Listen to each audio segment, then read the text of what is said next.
আসসালামু আলাইকুম। শুরু করলাম নতুন আরেকটি ভিডিও। আর আজকে আমরা দেখাবো ক্লাস 5-এর বা পঞ্চম শ্রেণীর আমার বাংলা বইয়ের পার্ট 3 দূরের পাল্লা, সত্যেন্দ্রনাথ দত্ত। একটু পড়ে দিচ্ছি।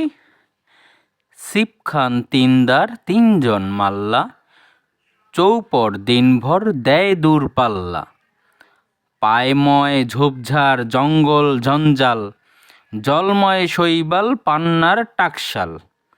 কঞ্চির তীরঘর ওইচর জাগছে, বনহাঁস ডিম তার শ্যাওলায় ঢাকছে।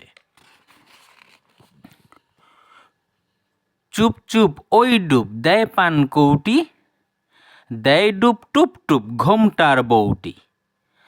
ঝকঝক কলসির বকবক শোনগো, ঘোমটায় ফাঁক বয় মন উন্মাদ গো।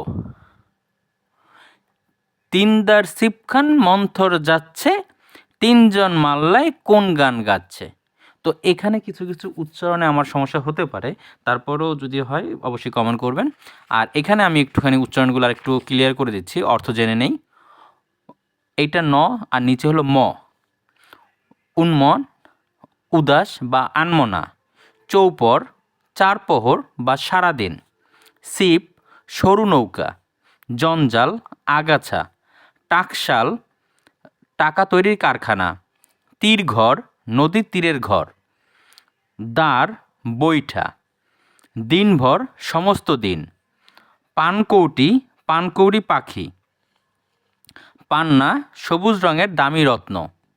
মন্থর, ধীরে। মাল্লা, মাঝি। তো এখানে আমাদের যেটা বলছে যে শব্দ দিয়ে একটা বাক্য লেখো। তো এইগুলি আমাদের চ্যানেলে দেওয়া আছে অ্যান্সার টু দ্য কোশ্চেনে। তো এইগুলি দেখে নিবা। আর এখানে তারপর আমি বলতেছি দিনভর দিয়ে বাক্য যে কোনো একটা হইতে পারে, যে দিনভর লোকটি ছুটে চলেছে বা এরকম করে তোমার যতটুকু হয় বা ওইটা দেখেও তোমরা লিখে নিতে পারো। তারপর জঞ্জাল, শ্যাওলা, মন্থর, কঞ্চি এরকমভাবে এগুলি দিয়ে করে নিবা। তবে সঠিক উত্তর বাছাই করে বাক্যটি পুনরায় লিখি। কবিতায় কয়জন মাঝির কথা বলেছে? দেখো এখানে বলছে তিনজন মাল্লা। তাহলে এরকমভাবে আমরা এই আনসারগুলো আমাদের অনলাইন প্রাইমারি স্কুল এবং ডেইলি লেসন এবং এগুলিতে আমরা দিয়ে দিচ্ছি একটু ভাগ ভাগ করে, কারণ সবগুলি একসাথে দিয়ে দেওয়া যায় না। এই কারণে আমরা আলাদা আলাদা করে দিচ্ছি, এখানে শুধু জাস্ট বুঝিয়ে দেওয়ার জন্যই মূলত কাজ। নদীর সারাপার জুড়ে কি রয়েছে? সারাপার যে এখানে দেখো যে টোটালি আমি এখান থেকে দিতেছি। পারময় ঝোপঝাড়, ঝোপঝাড় জঙ্গল জঞ্জাল। তো এটা থেকে বই থেকে আমরা পাবো এখানে ঝোপঝাড়। ঠিক আছে, সারা পার জুড়ে ঝোপঝাড় রয়েছে। তারপর আমরা আরেকটু দেখি যে তোমার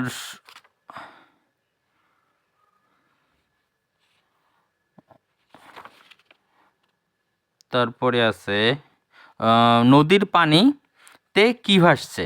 ঠিক আছে, এখানে দেখো শ্যাওলায় কিন্তু ঢাকছে, কিন্তু ভাসছে কোনটা? ভাষার হলো ওই চর ডাকছে।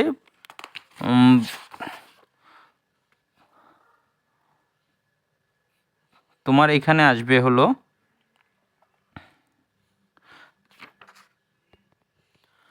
তো এখানে এরকমের পরে আরও কিছু আছে। আর এখানে এই যে প্রশ্নগুলি সেগুলি আমরা দিয়ে দিয়েছি, কারণ মুখে বলার যে কিছুটা জাস্ট বুঝিয়ে দেওয়ার জন্য আমি। আর এই প্রশ্নগুলির উত্তরগুলি অ্যান্সার টু দ্য কোশ্চেনে টোটালি দেওয়া আছে। আর এখানে দেখো মাল্লা, ল ল। তো এরকমভাবে খুঁজে বের করার জন্য এখানে আরও অনেক, এই গল্পটার ভিতরে অনেক কিছু, অনেকগুলি তুমি পাবা। এই গাচ্ছে চ আর ছ। তো এরকমভাবে বিভিন্ন যে যুক্ত বর্ণগুলি সেগুলি দিয়ে আমরা শব্দ তৈরি করব এবং শব্দের দিয়ে করব। আর সবচেয়ে মজার যে কারণে মূলত ভিডিওটা করা, জোড়ায় বসে শব্দ তৈরি খেলা, খুব সুন্দর একটা জিনিস। ক লা, দুজন বসবে। ল তা, তারপরে এখানে যদি দেই মা লা, বা আরও যদি সহজ হয় ব, একজনে ব লিখবে এখানে ন, মানে জাস্ট দুইজন জোড়া জোড়া জোড়া জোড়া করে সে এই পর্যন্ত কমপ্লিট করবে, বা যে তারা যতটুকু পারে, যে কজনটি স্টুডেন্ট আছে সেই অনুযায়ী আমরা করে নিব। তাহলে আজ এ পর্যন্তই, আবার দেখা হবে নতুন কোনো ভিডিওতে। ততক্ষণ আল্লাহ হাফেজ, বাই বাই।